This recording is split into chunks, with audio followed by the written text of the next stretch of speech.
Hebrews tells us that Jesus Christ is the high priest according to the order of Melchizedek, and Melchizedek offered bread and wine. And at the Last Supper, Jesus said about the bread, "This is my body," and he said about the wine, "This is my blood."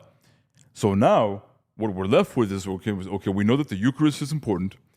We know that it is, bread and wine, but we know that when we receive this bread and when we receive this wine, we are participating in the body and blood of Jesus Christ. And if we don't discern the body and blood of Jesus Christ, and St. Paul says if we don't examine ourselves before we receive the Eucharist, he says that for the Corinthians, that's why they were getting sick and dying.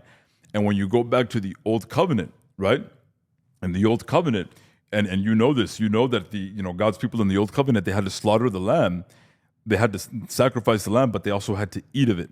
And you had to eat it. You had to eat it, and whatever you couldn't eat, you had to burn it. It had to either be fully consumed, but nothing could be left over. And if you didn't do it according to what he prescribed, you didn't do it correctly. Yeah. And St. Paul tells us in 1 Corinthians 5:8 that we now participate in the new festival by receiving the Eucharist, right?